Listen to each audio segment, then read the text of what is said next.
இந்த வாரம் கொஞ்சம் பிஸியாக இருக்க போதுன்னு ஏற்கனவே சொன்னேன். இன்றைக்கி இன்னொரு சூப்பரான ஸ்மார்ட் ஃபோன் பற்றி பார்க்க போகிறோம்.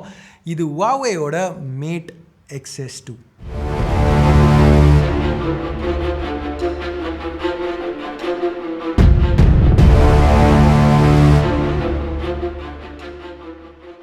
ஹே கைஸ், என் பேர் ஆஷ். நீங்கள் பார்த்துட்டு இருக்கிறது C4 டெக் தமிழ்.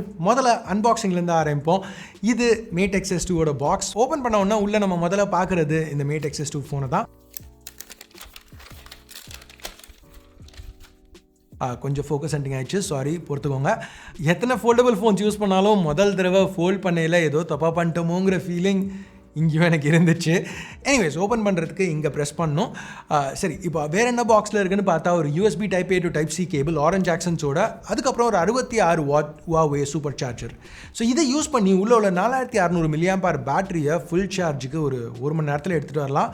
இந்த இன்னொரு பாக்ஸில் ஒரு சிமிஜெக்டர் டூல், அப்புறம் மேட் XS2ஓட கேஸ் இருக்குது. இது ஒரு ஹார்ட் கேஸ்.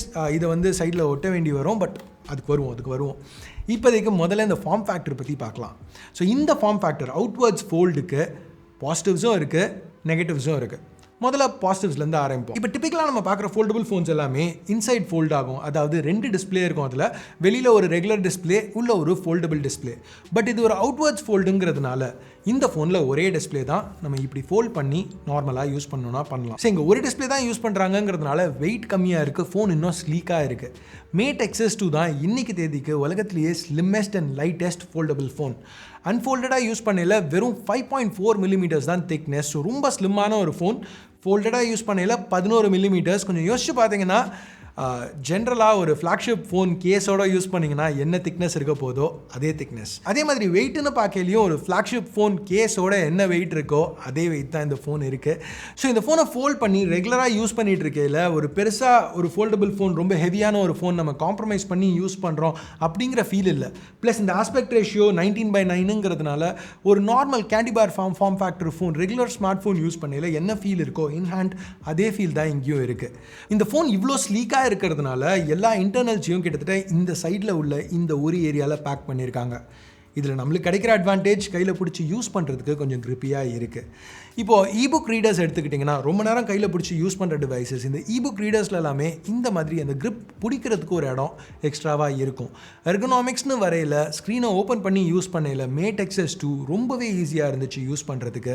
இன்ஃபேக்ட் மற்ற ஃபோல்டபுள் ஃபோன்ஸில் ரொம்ப நேரம் யூஸ் பண்ணால் கையில் கொஞ்சம் அந்த ரிஸ்ட் ஃபெட்டிக்னு சொல்லுவோம், அந்த மாதிரி டயர்டாக இருக்கிற ஃபீல் இதில் இல்லை. அது மட்டும் இல்லாமல் அவுட்வர்ட்ஸ் ஃபோல்டுங்கிறதுனால க்ரீஸ் மற்ற ஃபோன்ஸில் இருக்கிற அளவு இங்கே ப்ராமினெண்ட்டாக இல்லை. இது வரைக்கும் நான் யூஸ் பண்ண ஃபோல்டபுள் ஃபோன்ஸ்லேயே இதில் தான் அந்த க்ரீஸ் ரொம்ப மினிமலாக இருக்குன்னு சொல்லலாம். டெய்லி யூஸ் பண்ணையிலையும் சரி, இன்ஃபேக்ட் பார்க்கையில மட்டும் இல்லை, டச் பண்ணி அந்த டிஸ்பிளேயை யூஸ் பண்ணையில் கூட நான் பெருசாக அதை நோட்டீஸ் பண்ணவே இல்லை. இந்த ஹிஞ்சை HUAWEI double rotating Falcon wing hinge அப்படின்னு சொல்கிறாங்க. அவங்க இன்ஜினியர்ஸ் ரொம்பவே நல்லா இம்ப்ளிமெண்ட் பண்ணியிருக்காங்கன்னு சொல்லலாம். இப்போது இது வரைக்கும் நம்ம பார்த்தது எல்லாமே பாசிட்டிவ்ஸ். பட் நான் ஸ்டார்டிங்கில் சொன்ன மாதிரி இந்த ஃபார்ம் ஃபேக்டருக்கு பாசிட்டிவ்ஸும் இருக்குது, நெகட்டிவ்ஸும் இருக்குது. ஸோ இப்போ அந்த நெகட்டிவ்ஸ்க்கு வருவோம்.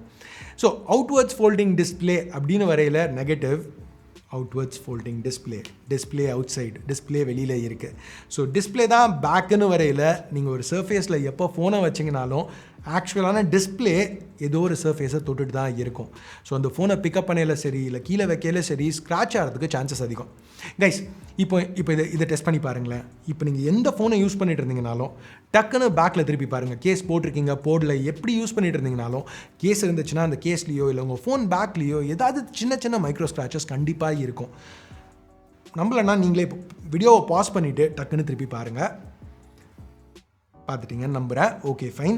ஸோ இப்போ நீங்கள் என்ன ஃபோன் யூஸ் பண்ணிட்டு இருக்கீங்க, பேக்கில் ஸ்க்ராச்சஸ் இருந்துச்சா இல்லையா கீழே கமெண்ட்ஸில் சொல்லுங்கள். இப்போது யாராவது இல்லை என் ஃபோன் பர்ஃபெக்டாக இருக்குது, நான் கேஸ் போட்டிருக்கேன், பின்னாடி ஒத்த ஸ்க்ராட்ச் கூட இல்லை, நோட்டீஸே பண்ண முடியல, சூப்பராக இருக்குன்னு சொன்னால் கண்டிப்பாக அதை நம்ப மாட்டேன். ஏன்னா எந்த ஃபோனாக இருந்துச்சுனாலும் நம்ம யூஸ் பண்ணையில் ஏதாவது ஆக தான் செய்யும். சரி, இப்போ பேக்கை விட்டுருங்களேன். சைட்ஸுன்னு வரையில் ஃபோனை யூஸ் பண்ணையில் லைட்டாக சைடில் எங்கேயாவது இடிக்கிறது எல்லாத்துக்குமே சான்ஸ் இருக்குது. பட் நார்மலாக நம்ம ஃபோனில் அந்த மாதிரி நடக்கையில் சைடில் ஒரு சின்ன ஸ்க்ராச்சோ ஒரு டென்ட்டோ வரும். இந்த ஃபோனில் டிஸ்பிளே வெளியில் ஃபோல்ட் ஆகுதுங்கிறதுனால ஒரு சைடே டிஸ்பிளே தான். ஸோ கண்டிப்பாக அது ஒரு இஷ்யூ. ஸோ இந்த மாதிரி இஷ்யூஸ் எல்லாத்தையும் அட்ரெஸ் பண்ணுறதுக்கு HUAWEI சில விஷயங்கள் பண்ணியிருக்காங்க. முதல்ல ஒரு ஸ்க்ரீன் ப்ரொடெக்டர் இங்கே இன்க்ளூட் பண்ணியிருக்காங்க. கைஸ், பை சான்ஸ் XS2 வாங்குனீங்கன்னா இந்த ஸ்க்ரீன் ப்ரொடெக்டரை ரிமூவ் பண்ணிடாதீங்க. இது நம்ம பட்டி டிங்கரிங் பார்க்க வேண்டிய ஸ்க்ரீன் ப்ரொடெக்டர் கிடையாது. பேக்கில் ஸ்க்ராட்ச் ஏதாவது ஆயிடுச்சுன்னா Huawei சர்வீஸ் சென்டருக்கு எடுத்துகிட்டு போனால் அவங்களே ரீப்ளேஸ் பண்ணி கொடுப்பாங்க. ஸோ எனக்கு இந்த ஃபோனை நார்மலாக ஒரு டெய்லி டிரைவராக யூஸ் பண்ணுறதுக்கு கான்ஃபிடென்ஸ் இதை படித்ததுக்கப்புறம் தான் வந்துச்சு. அடுத்து ஒரு அலுமினியம் அலாய் ப்ரொடெக்டிவ் ஃப்ரேம் இருக்குது. இது லைட்டாக ஸ்க்ரீனுக்கு மேலே எலிவேட்டடாக இருக்குது. ஸோ ஃப்ளாட் சர்ஃபேஸஸில் நீங்கள் ஃபோனை ப்ளேஸ் பண்ணையில் ஸ்க்ரீன் டேரெக்டாக சர்ஃபேஸோட காண்டாக்டில் வராது. ஃபைனலாக இந்த கேஸ் அவங்க இன்க்ளூட் பண்ணியிருக்கிறது, இது கலராமல் இருக்கிறதுக்காக ஸ்டிக்கர்ஸ் கொடுத்துருக்காங்க. இப்படி இதை நம்ம ஆட் பண்ணலாம். இப்போ ஃபோல்ட் பண்ணி யூஸ் பண்ணல ஒரு நார்மல் ஃபோன் யூஸ் பண்ணுற அதே ஃபீல் தான் இருக்குது. அன்ஃபோல்ட் பண்ணணுன்னா ஓப்பன் பண்ணிவிட்டு இந்த பட்டனை ப்ரெஸ் பண்ணிங்கன்னா அந்த ஸ்ப்ரிங் லோடட் மெக்கானிசம் ஸ்க்ரீனை திருப்பி பாப் ஓப்பன் பண்ணிடும். ஃபுல்லாக பாப் அவுட் பண்ணாது, நம்ம லைட்டாக ஃபோர்ஸ் அப்ளை பண்ண வேண்டியிருக்கும். பட் ஓவரால் ரொம்பவே எஃபெக்டிவாக இருக்குன்னு சொல்லலாம். இந்த ஹிஞ்ச் நல்லா ஸ்டிஃபாக இருக்கிறதுனால ப்ராப்பப் பண்ணி ஒரு டென்ட் மோடில் வேணும்னா கூட யூஸ் பண்ணலாம். ஒரு பில்ட் இன் ஸ்டாண்ட் மாதிரின்னு வச்சுக்கோங்களேன். சரி, இந்த டிஸ்பிளே 7.8 inches அன்ஃபோல்ட் பண்ணையில் 2200 by 2480 பிக்சல்ஸ், ரஃபாக 424 pixels per inch pixel density. So நல்ல ஷார்ப்பான panel, aspect ratio 7.something/8. So கிட்டத்தட்ட ஒரு ஸ்கொயர். ஃபோல்ட் பண்ணையில் பாதிக்கு அதிகமான சைஸ், கிட்டத்தட்ட 6.5 inch டயக்னல். இது ஒரு OLED பேனல், நல்லா வைப்ரண்ட்டாக பிரைட்டாக இருக்குது. ரெண்டு சைட்ஸ்லையும் ஒரு ஸ்பீக்கர் கொடுத்துருக்காங்க, நல்லா லவுடாக இருந்துச்சு. மீடியா கன்சம்ஷன் இதில் தாறுமாறாக இருக்குன்னுலாம் சொல்ல மாட்டேன். ஏன்னா நீங்கள் அன்ஃபோல்ட் பண்ணி யூஸ் பண்ணல, ஸ்க்ரீன் சைஸ் பெருசானாலும் பட் மேலே கீழே பிளாக் பார்ஸ் இருக்க போகுது. ஸோ இந்த Mate XS2 யாருக்கு செட் ஆகும் அப்படின்னு கேட்டிங்கன்னா, அவங்க ஃபோன்ஸில் நிறைய படிக்கணும்னு நினைக்கிறவங்களுக்கு. படிக்கணும்னா புக்ஸ் படிக்கிறதுன்னு இல்லை, இப்போது இன்ஃபர்மேஷன் கன்சியூம் பண்ணுறதுன்னு சொல்லலாம். ஸ்ப்ரெட்ஷீட்ஸ், ப்ரெசன்டேஷன்ஸ், இமெயில்ஸ், இல்லை நார்மலாக ப்ரௌஸ் பண்ணையில் கூட எல்லாமே அந்த எக்ஸ்பீரியன்ஸ் இந்த அன்ஃபோல்டட் ஃபுல் சைஸ் டிஸ்பிளேல ரொம்பவே நல்லா இருந்துச்சு. கிட்டத்தட்ட நான் இதில் ப்ரௌசர் யூஸ் பண்ணையில் எல்லாமே ஷோ டெஸ்க்டாப் வெர்ஷன் கொடுத்து டெஸ்க்டாப் சைட்ஸை டேரெக்டாக ஆக்சஸ் பண்ணிட்டு இருந்தேன். எனக்கு அந்த எக்ஸ்பீரியன்ஸ் ரொம்பவே பிடிச்சிருந்துச்சு. எக்ஸ்பீரியன்ஸ் பற்றி பேசையில் இங்கே ரொம்பவே ஸ்மூத்தாக இருந்துச்சு. Snapdragon 888 SoC கொடுத்துருக்காங்க. லேட்டஸ்ட் சிப் கிடையாது, பட் ஸ்டில் நல்லா பவர்ஃபுல்லான சிப். இது கூட 8 இல்லை 12 GB ரேம், 256 இல்லை 512 GB ஸ்டோரேஜ். வேணும்னா Huaweiயோட ப்ரொப்ரைட்டரி நானோ மெமரி கார்ட்ஸ் யூஸ் பண்ணி இந்த மெமரியை இன்னும் எக்ஸ்பேண்ட் பண்ணிக்கலாம். நோட் பண்ண வேண்டிய ஒரு விஷயம் என்னென்னா, இந்த டிவைஸில் 4G சப்போர்ட் மட்டும்தான் இருக்குது, ஏன்னா Huaweiயோட இஷ்யூஸ்னால. சரி, திருப்பி பர்ஃபார்மன்ஸ்க்கு வருவோமே. Mate XS2ல கேம்ஸ் ஸ்மூத்தாக ரன் பண்ண முடிஞ்சது. சில கேம்ஸ் இந்த ஆஸ்பெக்ட் ரேஷியோக்கு ஆப்டிமைஸ்டாக இல்லாமல் இருக்கலாம், பட் அந்த மாதிரி நேரத்தில் நம்ம ஃபோனை ஃபோல்ட் பண்ணி நார்மலாக ஒரு ஃபோனில் எப்படி விளையாடுவோமோ அப்படி விளையாடிக்கலாம். போன ஜென்ரேஷன்லேருந்து Huawei பண்ண இன்னொரு சேஞ்ச் என்னென்னா செல்ஃபி கேமரா. இந்த தடவை டாப்பில் ஒரு பஞ்ச் ஹோல் கொடுத்துருக்காங்க. இதில் ஒரு 10.7 மெகா பிக்சல் செல்ஃபி கேமரா இருக்குது. இதோட பர்ஃபார்மன்ஸ் ரொம்பவே நல்லா இருந்தது. இன்ஃபேக்ட் எலக்ட்ரானிக் இமேஜ் ஸ்டெபிலைசேஷன் வீடியோக்கு இந்த கேமராவில் ப்ரொவைட் பண்ணியிருக்காங்க. ஆனால் அது இங்கே ஹைலைட் கிடையாது. பின்னாடி உள்ள 50 மெகா பிக்சல் ரியர் கேமராவை செல்ஃபீஸ்க்கு யூஸ் பண்ண முடியும். அந்த ஸ்டேபிளைசேஷனோட வீடியோஸ் அதில் ஷூட் பண்ணால் vlog ஷூட் பண்ணுறதுக்கு இது ரொம்பவே பர்ஃபெக்டாக இருந்தது. இன்ஃபேக்ட் அந்த அல்ட்ரா வைட் 13 மெகா பிக்சல் கேமராக்கு ஸ்விட்ச் பண்ணிங்கன்னா f2.2 120 degree field of view, கிட்டத்தட்ட ஒரு ஆக்ஷன் கேமராவில் ஷூட் பண்ணுற அதே ஃபீல் இருந்தது. அஃப்கோர்ஸ் ரொம்ப விலை அதிகமான ஒரு ஆக்ஷன் கேமரா, பட் ஸ்டில் நான் சொல்கிறது உங்களுக்கு புரியும்னு நினைக்கிறேன். ரியர் கேமரா யூஸ் பண்ணி இந்த மாதிரி ஷூட் பண்ணுறதுக்கு டாப்பில் உள்ள இந்த சின்ன ஐக்கானை டேப் பண்ணுங்கள். இப்போ டிஸ்பிளே பின்னாடியும் மிரர் ஆகும். ஸோ இப்போ உங்களையே நீங்கள் ஃப்ரேம் பண்ணிக்கணுனாலோ இல்லை யாரையாவது ஷூட் பண்ண போகிறீங்கன்னா என்ன ஷூட் பண்ணுறீங்கன்னு அவங்களுக்கு காமிக்கணுனாலோ ஈஸியாக பண்ணலாம். ஸ்டில் இமேஜ் பெர்ஃபார்மன்ஸ் சூப்பராக இருந்தது. பிரைமரி லோ லைட்டில் கூட நல்லா பெர்ஃபார்ம் பண்ணிச்சு.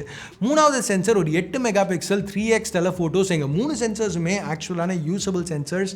டெப்த், மேக்ரோ அப்படிலாம் எதுவும் அவங்க வாயில் வட சொல்ல. இதெல்லாம் வச்சு Mate XS2 தாறுமாறான ஃபோன், இதில் பிரச்சனையே கிடையாது அப்படின்லாம் சொல்ல முடியாது. ஏன்னா இதில் சில இஷ்யூஸ் இருக்குது. Huawei ஃபோன்ஸில் இருக்கிற மாதிரியே இதுலேயும் GMS, அதாவது கூகுள் சர்வீசஸ் சப்போர்ட் கிடையாது.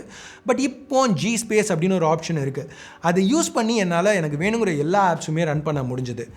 எஸ், பர்ஃபெக்டான சொல்யூஷன் இல்லை, but G space plus Huawei app store plus petal search இந்த காம்பினேஷன் யூஸ் பண்ணையில் சாஃப்ட்வேர் எக்ஸ்பீரியன்ஸ் முன்னாடி இருந்ததோட இப்போ ரொம்பவே பெட்டராக இருக்குது. இன்ஃபேக்ட் Huaweiயோட MUI யூஸ் பண்ணி இந்த ஸ்க்ரீனை ஃபுல்லாக யூட்டிலைஸ் பண்ண முடியும். நீங்களே இந்த உதாரணத்தை பாருங்களேன். சைட்லேருந்து ட்ராக் பண்ணி ஹோல்ட் பண்ணிங்கன்னா இந்த சைட் பார் பாப்பப் ஆகும். ஸோ இங்கேருந்து ஃப்ளோட்டிங் ஆப்ஸ் லான்ச் பண்ணலாம். ஒரு ஆப்பில் மல்டிபிள் ஃப்ளோட்டிங் ஆப்ஸ் லான்ச் பண்ணலாம்.